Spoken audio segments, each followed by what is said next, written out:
The Tennis Gambling Podcast on the Sports Gambling Podcast Network is brought to you by Arctic Fantasy. Get the $1 deposit match with Arctic Fantasy with the promo code SGPN.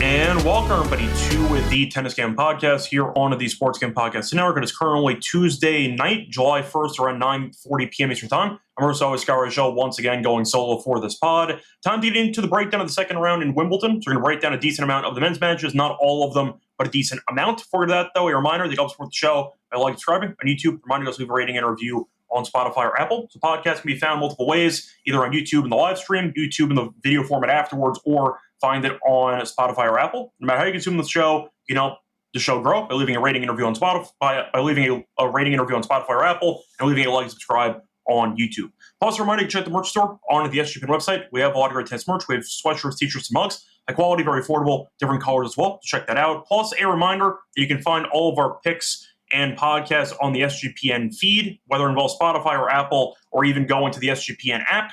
Check it out. Get a review to get your podcast absolutely free. Starting off with the actual recap of what happened in the first round on the men's and the women's side for the actual lock and dog picks. Unfortunately, not a good week, or I should say collection of episodes for us, as we did go 1 in 3. A couple of annoying losses in there, but I'll go through them individually. For the men's episode, not great as we went 0 and 2. We had Sinner under 3.5 sets with Alcaraz under 3.5 sets at minus 123. Phenomenal price, found a rogue line on DraftKings, and unfortunately, Alcaraz lost 2 sets to Fognini. So that was definitely not what we thought would happen. Alcaraz actually up a break in the second set. He ended up choking it. Didn't matter in the end, as he lost the 4th set anyway. But either way, pretty embarrassing by Alcaraz to go to 5 against Fognini. But either way, picked up a loss there for the lock. For the dog, ended up winning the first leg with Evans' money line. Unfortunately, though, the Shevchenko-Opelka match did not go over as it ended in straight sets.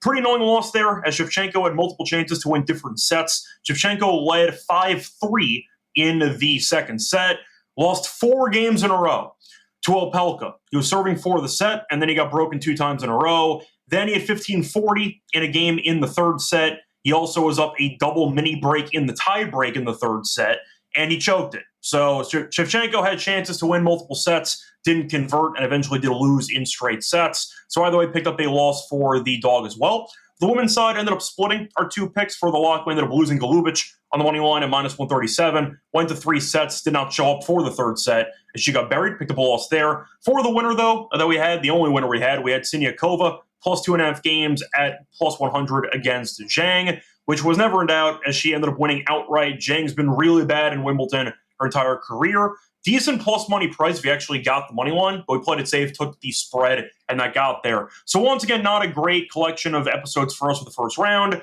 but I'm still annoyed Shevchenko ended up basically falling apart there in the second and third sets, and Alcaraz lost 2 sets to Fognini in 2025. But either way, point is time to move on into the recap in a greater depth of the first round. The real story of the first round is pretty simple.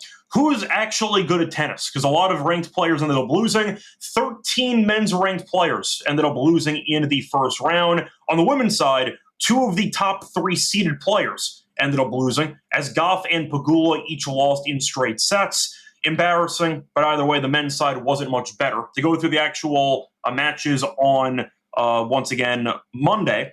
Starting off with Manarino, ended up beating O'Connell in straight sets. Bonzi beat Medvedev, which was the first shock of the card, as he won in 4. You saw Tiafoe beat Muller in straight sets. You saw Heshka beat Delian in 4. Tien ended up beating Bosvaretti in straight sets. Bellucci beat Crawford in 4. You saw Tarvit win against Reddy. You saw Thompson come back from 2 sets down as he won in 5. Nori beat Agut in 4. You ended up seeing Papirin lose as well, as he lost in 4 sets to Ferry. So embarrassing loss there by Papirin. You saw Harris beat Bergs in 4. Jari came back from 2 sets down against Rune as he won. And then Rune explained in the post-game press conference that he would have won had he not been injured and hurt his knee.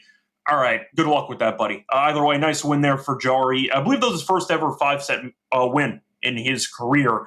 He tends to win quickly. I think he was 0-5 in 5th sets, but nice win for him as he got the job done in 5. You saw Tsitsipas get injured, and he ended up quitting after 2 sets. Apparently hurt his back earlier in the week, tried to tough it out, didn't work out as he lost in straight sets. Alcaraz won 5 against Fognini. You saw Darderi go 5 against Sifun as he won. Borges beat Cerundolo. Cerundolo really bad on grass. They saw Felix beat Duckworth in 5. Fonseca won in straight sets against Fernley. Quinn ended up winning in 4. Khachanov looked good. He won in straight sets. You saw Harris win in straight sets. Garin won in straight sets as well. Rublev made it interesting for a bit as he ended up winning in 4. Struff beat Misalic in 4. You saw Berrettini come back and lose. I'll give him a pass there. I know Majcik wasn't exactly in great form, but Berrettini has been injured a lot, has not played in over a month, had no grass practice matches entering the event. I'm not as shocked as most that Berrettini went down early in the first round. You saw Fekina, you saw Brooksby, and you saw Diallo all win in straight sets. Griekspoor won a title and then immediately no-showed Wimbledon as he lost in straight sets. So moving on to the actual matches on Tuesday, you saw Mickelson lose as he came back from a set down and he ended up losing in a final set breaker. De Minaur won as he beat Baena in straight sets. Kaza ended up beating Walton in 5. You saw Vukic win in 4. You saw Sonego, Morozin, and Paul each won in straight sets. Eubanks came back and he lost again as DeJong beat him in 5. I actually give that out on VSiN if you ended up backing that. Basilashvili ended up beating Musetti in 4, another upset there. Not as shocking to me because Musetti made a good run at Wimbledon last year. We all know that he is definitely a clay specialist, so I'm not totally shocked that Musetti completely overachieved one year and then no-showed the entire tournament this year. But he apparently was banged up a little bit. You saw Basilashvili look sharp and was able to beat him in 4. Nice win for him, though, who's kind of been up and down for the last couple of years. He used to be a ranked player, and then he had to go back to the Challenger, etc. A nice job by him to get the job done in 4. Chapo ended up losing to Navone on grass, which is absolutely embarrassing. Navone has no grass pedigree at all, and Chapo, being a clown, lost in 4. Bublik, though, it's a fun one. Bublik was a guy who we saw beat Sinner on grass. We saw him have a very impressive run. He beat Medvedev, ended up winning a title in Halle. And you figured, okay, maybe he might be poised to do some damage in Wimbledon. We saw some people recommending to give him out to win Wimbledon. And he lost in the first round to Munar. In classic Bublik fashion, as soon as he reaches the ceiling, he falls off a cliff. So Bublik ended up losing after winning his grass tune-up event by beating Sinner and Medvedev and even Khachanov in that tournament. And he lost to Munar after leading 2-1. So that's pretty funny. But if you ended up backing Bublik to win Wimbledon, you got to reevaluate your betting process. There's no chance that Bublik could ever win a Grand Slam. He's not winning 3 out of 5. It's not going to happen for an entire Grand Slam tournament. But nice win by Munar, who almost beat Alcaraz a couple weeks ago on grass and was able to get a big win against Bublik in 5 sets on Tuesday. You saw Sinner beat Nardi comfortably. Nardi's not any good. You saw Medvedev retire as Offner beat him in a set and a half. You saw Martinez win his first grass match in 3 years. Congratulations, beating Lofhagen in 4. You saw Rinaldi lose in straight sets. Evans beat Clark in straight sets.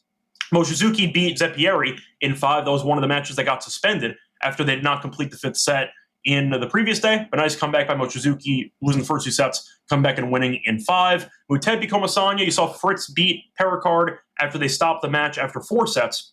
Yesterday, they came back and they finished the 5th, and Fritz did win in 5. Holmgren upset Hallis in straight sets.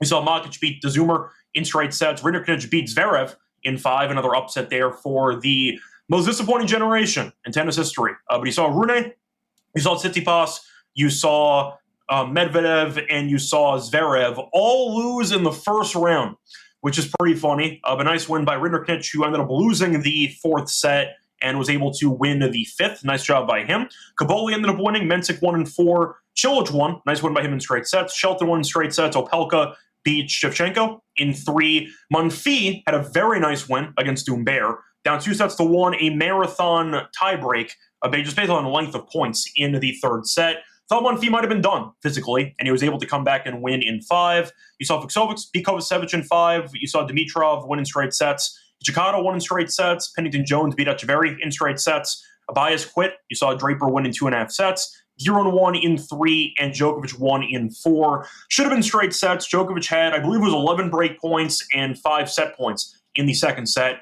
Choked it, and you saw Muller actually win the breaker. But either way, Djokovic dominated and won the last 2 sets easily. But either way, the main story is the 13 seeded people that ended up losing in the men's first round, which is hilarious. Zverev, Musetti, Rune, Medvedev, Tsitsipas. You can give a pass to Tsitsipas because he was injured, but still pretty funny that generation still finds ways to embarrass themselves on a regular basis. But what an embarrassing showing by the ranked players on the men's side. Women's side wasn't much better because you had 2 of the top 3 losing as well. But for the men's side, I've said this before, and that's why we only took 2 outright winners for Wimbledon.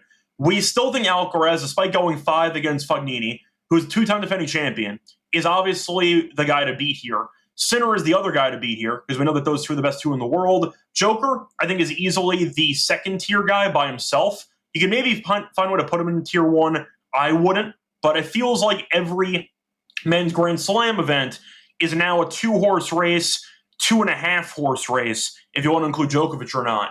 Nobody else has a chance. That's what it feels like at this point. It's kind of reminding me of the early Federer-Nadal era, where they just won every Grand Slam every year, and then eventually you saw Djokovic break through, and a couple guys broke through. But there was a couple-year period where Federer and Nadal just ran the entire tour, and nobody could beat either of them in Grand Slams, and you got basically one of them losing the trophy at the end of each event.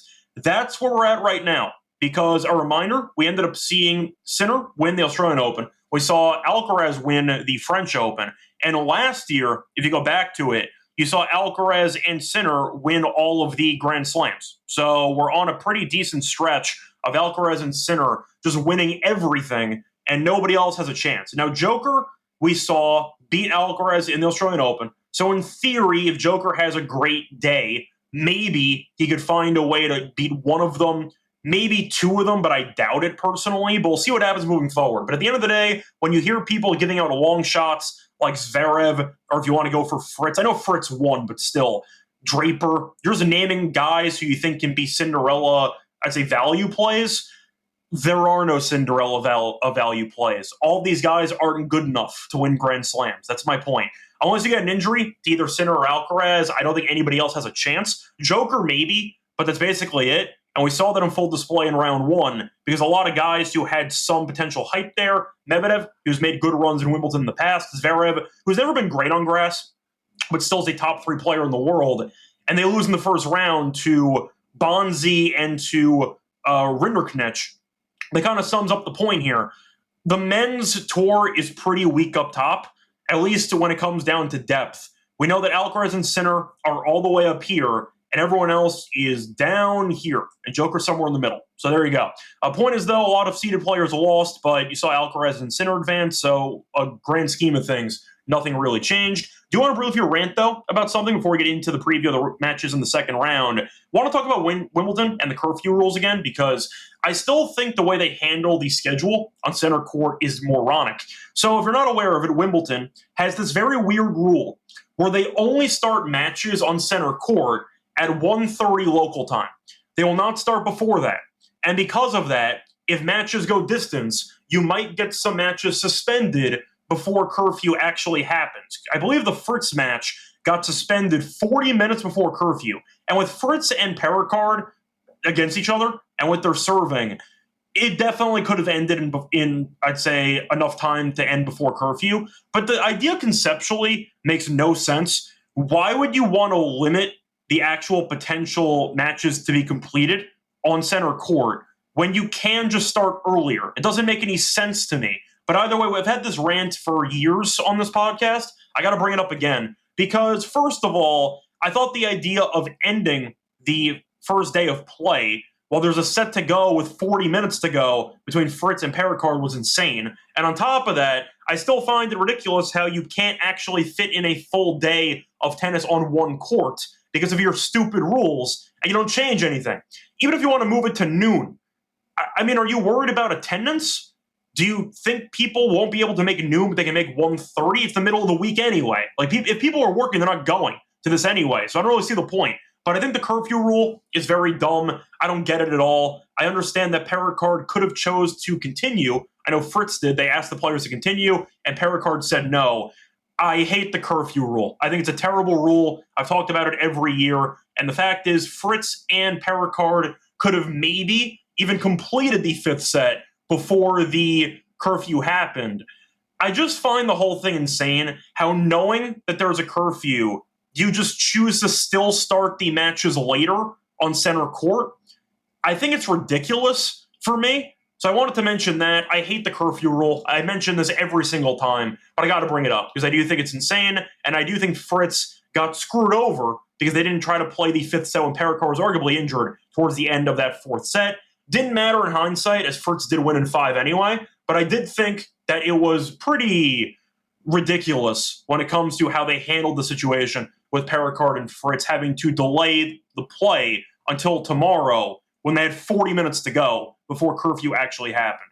I see a couple of comments, by the way. I see Tim stopping by. Our first tournament he's attempted to gamble on, so welcome to tennis betting. Hopefully you do enjoy it. I see the usual suspects here in the comment section. I see D. Johnson. I see, once again, Danny. I see Rex. I see Japan. I see a bunch of guys that normally see it. Shout out to all of you guys. I also see David summing it up perfectly.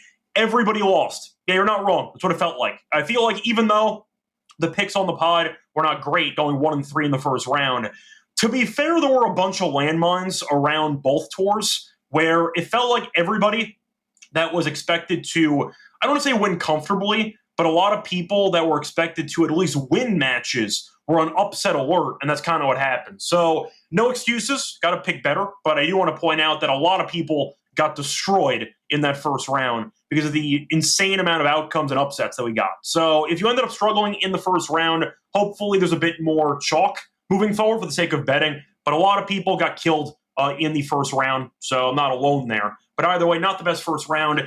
I did it a parlay, but that wasn't on the podcast, so I'm not going to count that for anything. But shout out to Evans, shout out to Mickelson for going over the team total, and shout out to Nardi for getting killed. But I hit a parlay, which made the first round better for me personally, but that was off the air, not going to count it. But either way, definitely a pretty fun first round. A lot of chaos, a lot of seeded players losing, but either way, we'll try to bounce back here for a better second round.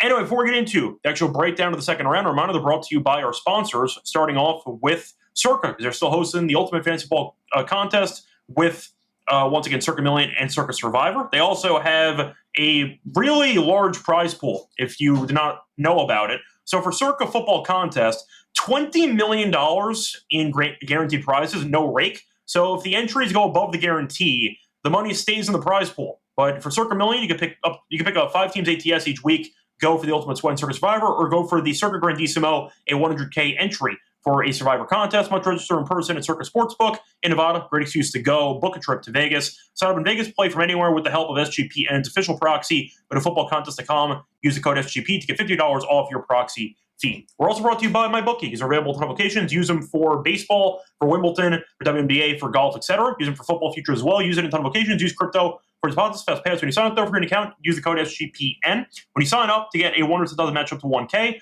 terms and conditions. MyBookie, the promo code SGPN. Welcome back, everyone, to the Tennis Game Podcast. Finished going through the recap of the first round. Time to move on into the breakdown of the second round. Once again, not going to go through all the matches. We're going to cover some over the course of the next 2 days. So I see Ginger mentioning that rain might be an issue. What else is new? That's kind of the thing that we've had that I forgot to mention as well, which made the first 2 days a bit weird. We had a heat wave in London, so you actually saw 90 degrees, and a lot of people were struggling with the actual weather. Normally, we get a bunch of rain and a bunch of actual delays in play. We didn't get that for the first 2 days, so I guess it's a lose-lose because a lot of players struggled in the heat. That might have been why we had so many upsets. But normally, a bunch of matches get delayed because of rain, and you stop and you start. It's a pain in the ass. But either way, point is rain might be an issue tomorrow, but it should be a bit cooler. So keep that in mind. It is a bit of a trade-off. But yes, rain is expected in the forecast like it is every year in London.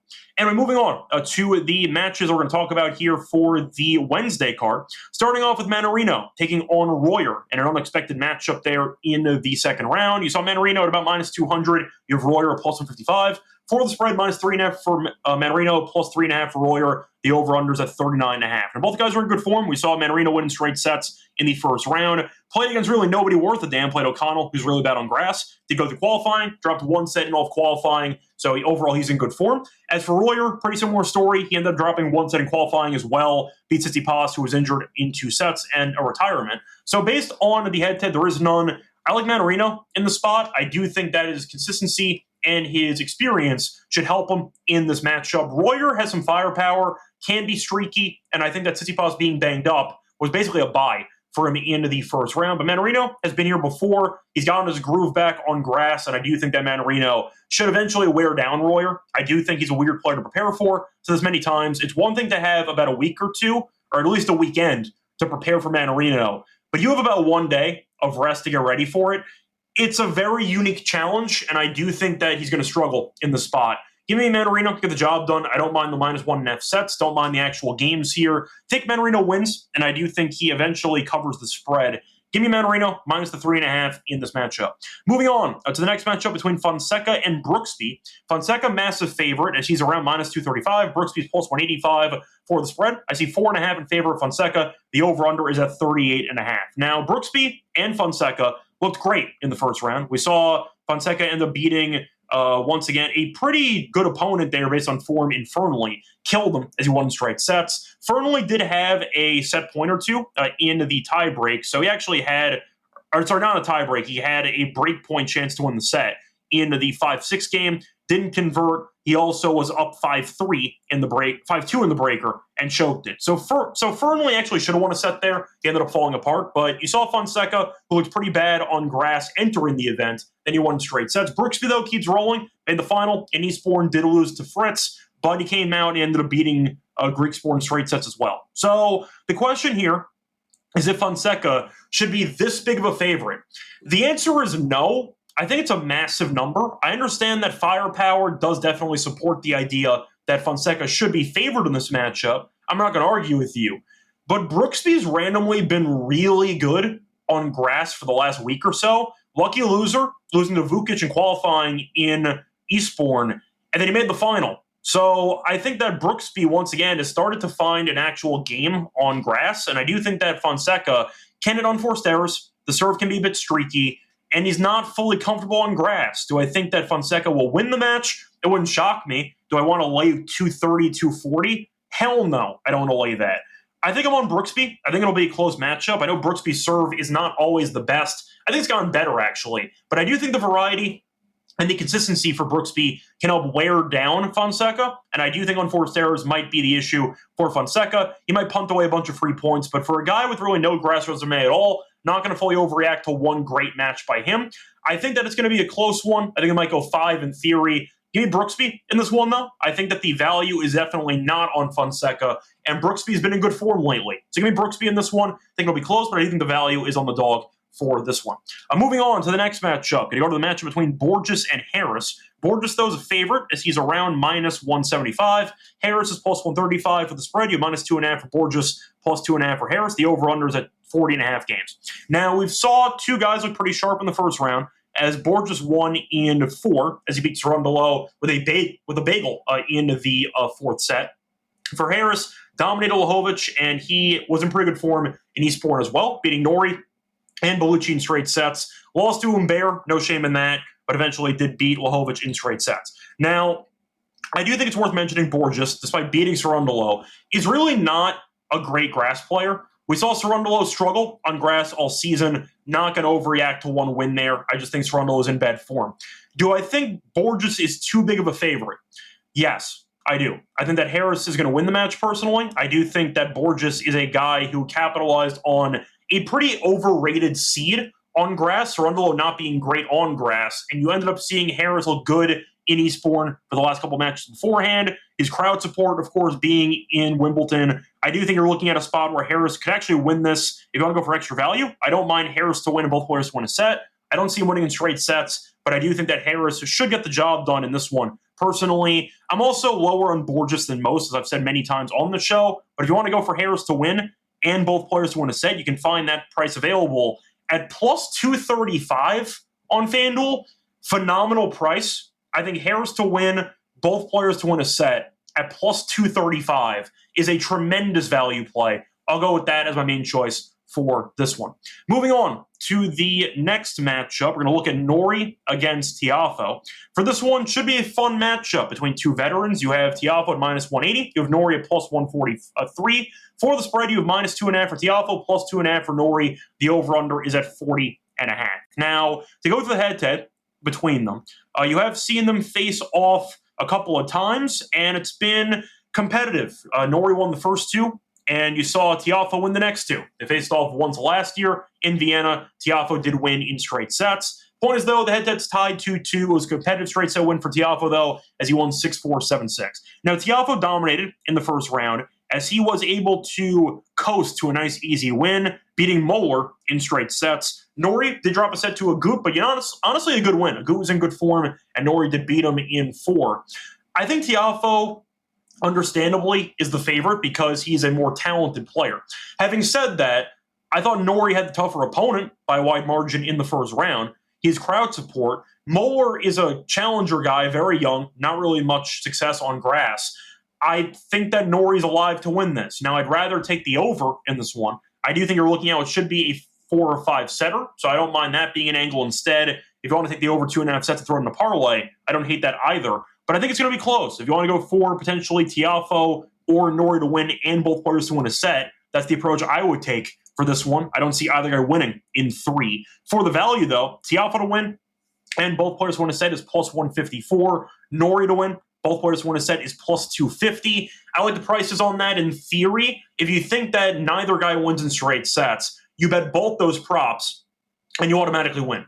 Now, of course, if one of them wins in 3, you lose both. But as long as you end up getting the match to go to 4 and you bet that, it's a decent option if you think it's going to be a war. So keep that in mind. I don't mind Tiafoe to win in 4 or 5 at around plus 154.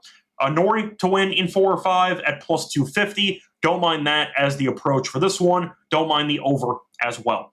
Moving on to the next matchup, you have Felix against Struff. For this one, Felix decent favorite here, as Felix is around a minus 260. You have Struff at about plus 190. For the spread, minus 3.5 for Felix, plus 3.5 for Struff. The over-under is at 40.5 games. Now, for the head-to-head history, we have seen them face off a couple of times before.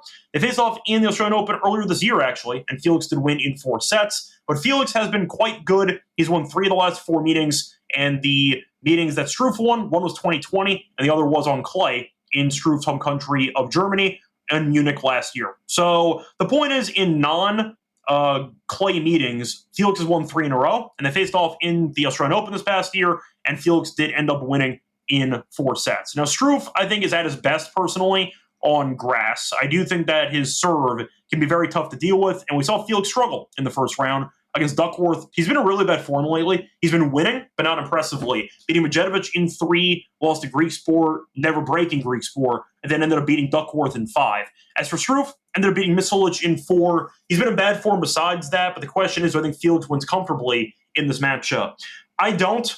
I think he'll win, but if Struff pulled it out, I wouldn't be shocked. Felix has been quite bad, but I do think it's going to be a marathon. I do think that Felix will eventually lose a breaker. I think he'll win the match, though, and I don't trust him enough to actually win in straight sets. So I'm going to go back to the actual prop I keep mentioning, which is the player to win, and both players win a set. And Felix once again is at minus 250. You throw in both players win a set, suddenly it's plus 140. Good price. I'll take that. I think that Felix wins in, if I had to guess, 5. I think it's a marathon. I think it'll be close. But either way, give me Felix as the better player to eventually outlast Struff in a 5-set marathon. Moving on to the next matchup. Where do we want to go here? I think we'll jump to the end of day 1, actually, of the second round. We'll go with the Fritz and Diallo match, which should be very fun. Fritz in a weird scheduling spot, played 1 set in the Tuesday card because they didn't finish the match previously. But it didn't take long because we know Perricard and Fritz had easy holds. Fritz broke, won the match, but either way, you could argue it's a bad spot for Fritz in this one. Diallo, though, coasted to a nice easy win because he was against Altmaier, who stinks on grass, and Diallo ended up coasting as he ended up only losing a grand total of, trying to get the exact number here, 7 games in the entire first round. Never in doubt, coast to a nice easy win. Now, for the actual matchup, should be close just based on the actual serving quality and based on the, I'd say, skill that both guys possess. Fritz is minus 315. Diallo is about plus 230. The over-under is at around 41.5 or 42.5. And for the set spread, you have Fritz minus 1.5 sets at minus 140. You have Diallo plus 1.5 sets at plus 108. No history in the head-to-head, so nothing to really go by historically speaking, but for the sake of the matchup here, Fritz, I think, is the better player, but do I trust him? No, not even a little bit. I think that Pericard is a good server, has still not been great on grass. We saw Fritz punt away one of the breakers, but then Pericard redid the favor as he punted away the fourth set breaker. So balanced out. But I do think that Fritz is a guy who, despite winning in Eastbourne, still drops sets left and right. He did drop a set in every match besides the final against Brooksby. They dropped 2 sets against Pericard in the first round. I see it being close. I think Diallo can definitely win this match. I think the price feels massive on Fritz. I think it's Diallo or pass, personally. I don't see any value taking Fritz at like minus 315. I think Diallo is the only option for me. If you want to go for the over, I don't mind that either. I think it should be competitive and should be fun. But I do think it'll be a close matchup that has some tie breaks, that has some distance. I'll go with the over in this one. I'll go with Diallo, actually. I think it's a good upset spot for him. Fritz played well in that 5th set, but I do think that Fritz is a guy who can still fall apart any moment. And Diallo has proven when he's not tired with a big workload, he's dangerous on grass. He won a grass title a couple weeks ago, but I do think that having a good serve, some volley skills, and Fritz, who had to play a set yesterday, or today, I mean, it is a good spot for Diallo to keep this matchup very competitive and interesting. So I like the over in this one. I see Rex asking about it. Yes, I like the over for this matchup. Think it's going to be a competitive one. I think Diallo can win it. I think I'd take him for the value, but I like the over for that matchup most of all. Moving on to the matchups on Thursday, starting off with de Minaur against Kaza. Now, de Minaur is a massive favorite in this one, as de Minaur is around like minus a 900. It's a massive line. But for the actual, just pulling up the exact pricing for de Minaur, I believe I saw minus 900 going around. Let me just quickly see if I can pull that up quickly. Just trying to find it right now. So de Minaur is minus 1,000. You have Kaz at around plus 660. For the over-under, I see 33.5 games. Now, de Minaur did win in straight sets against Baena, and you saw Kaz win in 5 against Walton. I think this money line and this actual number is insane. De Minaur has been really bad for the last couple months. Yes, he beat Baena, who barely played on grass at all and was injured. So a pretty favorable draw for de Minaur in the first round. And you still saw a set go to a breaker. But he lost to Leheshka on grass in straight sets. That was it. That's the only 2 grass matches he's played all season. Kaza, though, has been good. When they're qualifying, he ended up beating Walton, who I think is underrated, in 5. I think it's going to be a closer match than people think. I think de Minaur should win. Minus 1,000 for a guy that's been in pretty bad form lately. I don't think that de Minaur is guaranteed to win in straight sets. So I'll go with Kaza, and the spread looks pretty large for me. I think you're looking at what should be a closer matchup than expected. I think de Minaur should win, but in reality, do I think that it's a good price for de Minaur to be laying this big of a number? I don't. I think it's a really bad number. I think that minus 1,000 is insane. So if you want to go for, in my opinion, the value play, I'll go spread. I'll take Kaza plus 6.5 games. I think that de Minaur can be on, I'd say, a bit of danger watch here. I think he's going to win, but I think that Kaza can make it interesting. He's a pretty good player. I do think that de Minaur is a guy whose serve is never that great. Kaza can find some breaks. And I think that there's a chance de Minaur fumbles a set, but I think that you're looking at a spot where you're in an opportunity for de Minaur to potentially win this one, but in a non-convincing way. So I'll go with Kaza to get the job done here for this one, at least for the spread. I think 6.5 is too many games. I'll go with Kaza plus the games for this one. Moving on, though, to the next matchup. Looking at the matchup between, where do I want to go next? We'll go Shelton. Why not? We'll go with Shelton taking on Hijikata for this one. Shelton, big favorite, minus 480. So Hijikata at plus 335. For the spread, minus 5.5 for Shelton, plus 5.5 for Hijikata. For the over-under, I see 37.5 games there. For the history, they faced off a couple of times. Faced off on grass, actually, last year, and Shelton did win in straight sets. Shelton, though, is 3-0, and he's never dropped a set against Hijikata, so keep that in mind. He actually won the last set on grass in a bagel against Hijikata last year. So Shelton looked pretty good in the first round, was in bad form entering the event, losing to Etienne, and the Rinder Knitschall actually aged pretty well because he ended up beating Zverev in the first round. But Shelton beat Bolt in 2 breakers and a 6-4. Looked good overall. As for Hijikata, he looked good as well. Goffin, though, is on the verge of retirement, and he dropped 5 games in the entire match. So a great showing there by him. But Goffin, at this stage in his career, is just not the guy that he used to be. And I don't remember if Goffin actually had any grass tune-up events entering the tournament. He did not. In fact, Goffin had not played since retiring mid-match against Muller in Madrid and then he eventually lost in straight sets to Hijikata. So Goffin kind of just showed up and got destroyed. I'm not going to read too much into it there. I think that, once again, Goffin's a guy who just was not fully ready to actually play in terms of fitness and in terms of form. And Shelton's won every set against Hijikata. So I think based on the actual pricing for this, I think minus 480 actually sounds kind of right. You could argue that people might make a case for Hijikata to do some damage here. I don't know if I agree with you. I think Shelton should win this. The question is, will Shelton actually drop a set or not? It's possible, but based on the head-to-head, I'm going to say no. I think Hijikata's serve is not good enough. I think that Hijikata's in for a rude awakening, getting a much better opponent here in the second round. You can argue that he played well. I might counter saying Goffin played terribly. Bolt's still a decent grass player, so I do think that Shelton beating him in straight sets is a good win. I know it wasn't convincing, but still a win nonetheless. I think the value for me would be on Shelton straight sets.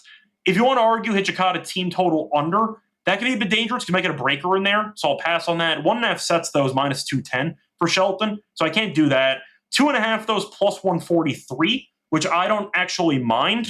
I think Shelton probably wins this in either straight sets or a fourth setter, so I think you're looking at a spot where Shelton should win, so I'll go with the value here for me.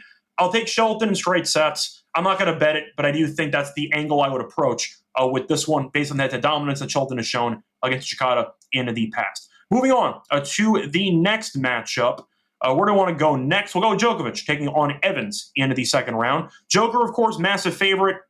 Had a weird second set where he choked away a bunch of chances, but he ended up winning the final two sets comfortably, as he looked pretty good as a whole. Served very well at 20-plus aces in that match against Mueller. Evans, though, looked good against Clark. Now, Clark is not worth a damn. Clark is a really bad player, and Evans got a great draw. Clark was only in it because he has the home country wild card, and Evans destroyed him. So I'm not going to read too much into it. Now, Evans was in good form, making a good run in Eastbourne, beating the likes of, once again, Paul in a pretty solid third set showing there. He was good, though, and after having a pretty rough go for the last couple months, seems like grass was definitely the, service he needed to get back on track, as he beat Kecmanovic, beat Paul, and lost to Brooksby in straight sets. Then he beat Clark comfortably. So I do like the form that Evans is in. Having said that, Evans is also in the head-to-head one of the only guys with an actual winning record against Djokovic. Played in Monte Carlo 2021, and you saw Evans beat Djokovic in straight sets. Does that matter? No. But fun anecdote, Evans does have a 1-0 record against Djokovic in the head-to-head. Now, Joker had some injury timeouts, and he looked a little bit out of sorts. It's Joker, though, that we're talking about, not going to, once again, read too much into it. Joker does tend to, I'll say, exaggerate some injuries and some of his gamesmanship with stalling and trying to take his opponent off of their rhythm. But Joker, I thought, played well for the most part. The issue was not converting any breakpoint chances in the second set. Evans, though, I think can make it somewhat interesting for maybe a set, but I don't see much drama here. I think Joker wins comfortably. The issue is for the rally game. We know Evans wants to slice a lot with the backhand side. We know Djokovic is going to be willing to go to these long rallies with Evans. And I just think Djokovic is going to outlast him. I think Evans can maybe make one set competitive, unless Joker acts up again physically in terms of illness or injury. I think Evans should probably lose in straight sets. I do think that Djokovic just has too much firepower. I think he'll come forward, and I think Joker, unlike Clark, will take advantage of the slice backhand, which we know Evans loves to use. I see Joker coming forward a lot, actually. I think Evans might be picked apart with the backhand slice. Joker might go after it, charge the net, shorten points, and try to use his volley game to put points away quickly. Evans also not the best server. He's fine, but I think it's going to be a straight set win for Djokovic. I do think that it's going to be a situation where Joker should be fine. I see Dozbik mentioning that Djokovic had a stomach issue, which he should be over by the time this match starts. So I do think after having a bit of a stomach issue midway through, he'll be fine for this matchup. I'll go with Djokovic in this one in straight sets. But trying to find value on the matchup itself, it's a bit tricky because the total in this match is at about 31.5. I think I'll go under on that one. I mean, Evans at 12.5 games. Do I think if he ends up going to a breaker, do I think he'll get to 3 and 4 in the other sets? I think it's possible. Joker's at 19.5 games. I think I'd go under on that, because even with one breaker, if he still wins the next 2 sets, you're still fine. I'll go with that approach. Give me Djokovic team total under 19.5. I think he'll win. I think that he looked very good besides the flare-up in that second set. and I think that Evans had a pretty easy opponent in the, once again, first round. We saw Evans maybe run out of gas in that event in Eastbourne, but Brooksby was able to wear Evans down, keeping the ball in play, and by being aggressive. And I think Djokovic can borrow something from that playbook. So I'll go with Djokovic once again, team total under 19.5. I think he beats Evans convincingly here in the second round. Moving on to the next matchup, going to look at Dimitrov against Mutet. Interesting matchup taking place because Dimitrov was actually healthy enough to complete a match for once. Congratulations, as he ended up beating trying to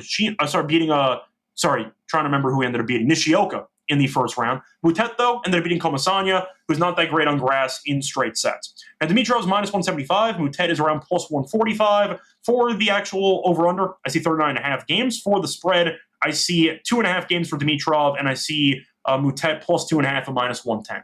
Now, for that history between them, they have faced off a couple of times. Dimitrov has been up and down against them. Faced off in Wimbledon 2019, Mutet beat him in 5 sets. And they faced off in Melbourne in 2021, and Mutet also won in straight sets. So Mutet is quietly 2-0 against Dimitrov in the head-to-head. In the Wimbledon meeting, you saw Mutet lose the first 2 sets, come back and win in 5. Now, Dimitrov looked good in the first round. The question, though, is physically, will he hold up if the match goes distance? I don't know about that. We saw Mutet make a deep run in Mallorca, losing the final to Griekspoor. He looked great in the first round. A great draw for him, getting Comasagna. Dimitrov, though, got a great draw as well because Nishioka has been injured and he can't stay healthy. So I do think for the price itself, I don't see much value on Dimitrov. You have a guy that's 2-0 against Dimitrov and a guy who's in good form who made a grass final last week. Dimitrov, though, barely played. I think that this price actually feels pretty large for Dimitrov at 175. You could argue that you might be tempted to take Dimitrov because he's the better player when healthy, but he's 0-2 lifetime, and he's barely completed matches over the last couple months. So give him Mutet for the value. I think it's going to be a close matchup. I do think that it should come down to the wire. But if this matchup goes 4 or 5, do I trust Dimitrov to actually hold up physically? I don't. So I'll go with Mutet in this one, potentially in 5 sets again. But I'll take him in the spot. He's been good on grass. I think he'll look sharp again. I think the value is on Mutet, if anything, for this matchup. Moving on to the next matchup. Where do we want to go next? I think this will be the last matchup we talk about, actually. I'll look at the matchup between Draper and Cilic. Draper looked great in the first round against Baez, who's really bad on grass. Cilic looked great, though, against Calignan, as he won in straight sets. Also won a grass challenger in Nottingham entering the event, so he's been in good form lately. Now, for the actual price, Draper, of course, massive favorite. Draper is about minus 1,100. You have Cilic at around plus 680. For the over-under, I see 32.5 games, and for the actual spread, I see 7.5 for Draper at plus 120. Cilic plus 7.5 is at minus 166. Now, for the team total, I see Draper at 19.5. I see Cilic at 13.5. Now, I do think Draper is a very solid grass player, but has he looked that great on grass this season? Not really. Baez was basically a buy because he's been in bad form anyway, besides not being good on grass at all. Made a deep run in London, did not win comfortably in those matches. Lost to Leheshka in 3, beat Nakashima in 3, beat Papirin in 3, and beat Brooksby. So the point is, not exactly playing dominant tennis on grass. Cilic, though, won a grass challenger, was able to beat Calignan in straight sets. I think the value, once again, is on Draper to win and both players to win a set. I think the minus 1,100, you could argue, is based on the lack of stamina, and Cilic might fall apart over the course of what could be a marathon. But I do think for the actual value, Draper to win and both players to win a set is at trying to find the actual number here, plus 158. I don't mind that. I think Cilic's serve is good enough to win a set from Draper. I know Draper's a good returner, but I think Draper's overall grass game has been drastically overrated for the last couple of weeks. And I think that Cilic, if he can serve well, can definitely steal one. Maybe you want the over 32.5 games. Draper wins in straight sets, couple of 6-4s, and go for the actual, once again, potential breaker in there with the 3 sets to get you over that actual total for the match. But I think Cilic can be dangerous. I think Cilic, when healthy, which is a big if, can be a solid enough player to take a set off of Draper. Draper, though, taught me nothing about his game against Baez, who's really bad on grass. Cilic, though, look good. He won a grass challenger, won in straight set, so he should be pretty, I'd say, rested for this one. Give me Cilic to win a set here. I think there's some value on if you want to go for Cilic to win a set in this matchup. You can find Cilic to win ace set. Sorry, just pulling it up right now. Cilic to win ace set in this matchup is available at, where is it? I see minus 108.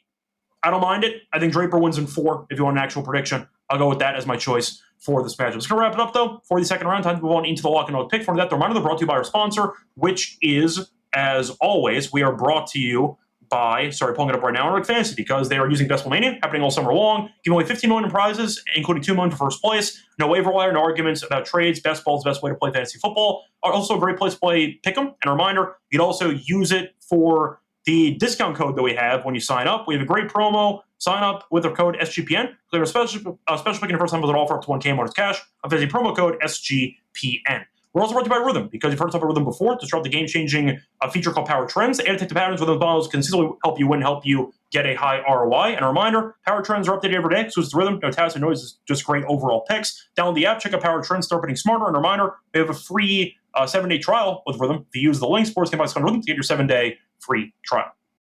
Welcome back, everyone, to the Tennis Game Podcast. Finished going through the preview of the second round matches. Time to move on into the lock and dog picks. Now, as always, for these massive cards, I tend to skip a couple matches that I return to for the lock and dog. For the lock, I'm going to go to the matchup between Thompson and Bonzi, and I'm going to go with the over. 39.5 games here at minus 118. Both players solid servers. We saw Thompson go to 5 against Capriva. Then he found his rhythm. He played well the last 3 sets.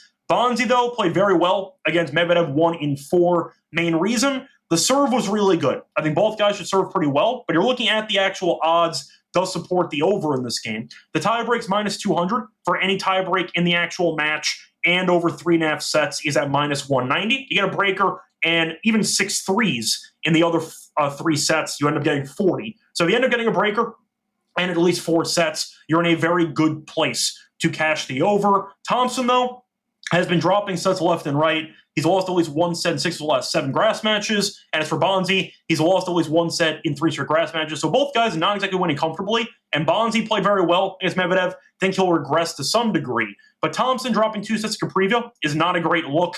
I think both guys should have moments in this matchup. I think a breaker will be in the cards here. And I do think that this match should go 4 or 5. But give me the over in this one. I think there's a couple ways to get there. Maybe get a 5-set marathon, because 3 of Thompson's last 5 matches in Wimbledon have ended in 5 sets. So he's been a serious marathon guy in Wimbledon. Couple ways to get there, but I do like the over in this one. Both guys good at serving. Both guys very good at dropping sets, as you can see here. I think that it's a good price, and I do think it's a good number. Give me Bonzi and Thompson over. 39.5 games here at minus 118 as my lock. For my dog, I'm going to go with another matchup between Mychik and Quinn. Give me Quinn to win and both players to win a set at plus 174. Quinn has been involved in a bunch of marathon matches lately. 8 of Quinn's last 10 matches have not ended in straight sets. So he's been a marathon guy in the French Open, in the tune-up events on grass, and in Wimbledon. He's a guy that typically drops sets and finds ways to win anyway. I think that he's the better grass player in this matchup, and I think that the value is definitely on this prop. Now, Quinn has also won 4 of his last 5 grass matches, and 3 of those 4 wins were non-straight sets. So once again, he punts sets, finds ways to win, and I see that happening again here against Mychik in the second round. Mychik, though, is in really bad form entering Wimbledon, as he had lost 7 of his last 8 matches, or he has lost 7 of his last 8. Berrettini, though, was a nice win for him in Wimbledon. The problem is Berrettini is never healthy, and he had not played a match in about a month and a half. He had not played a grass match in about a year, and he went 5 sets. So I think that Mychik capitalized on Berrettini, who was nowhere near 100%, and he was definitely rusty, looked bad for decent portions of the matchup. Went 5 anyway. I think Quinn is the better grass player. Mychik has not been good on grass in years, and I think it's more of a good spot for him to upset Berrettini. I think that once again, he's good enough to win a set, but I chalk up the first round win mostly to Berrettini being rusty and being in potentially unfit physical condition. So I think that he's going to regress here. I think that Quinn, though, is not going to win in straight sets. Give me the value play for Quinn to win this matchup and to go 4 or 5 sets. So once again, the plays here for the second round, the lock's going to be on Bonzi and Thompson over. 39.5 games here at minus 118 at the lock. For the dog, I'm going to go with Quinn to win and both players to win a set at plus 174. It's going to wrap it up. Both those plays, by the way, were on FanDuel if you were shopping. In fact, once again, for the third round of the Wimbledon card on the men's side. Until next time, good luck to all of you and all of your bets. Bye, everyone.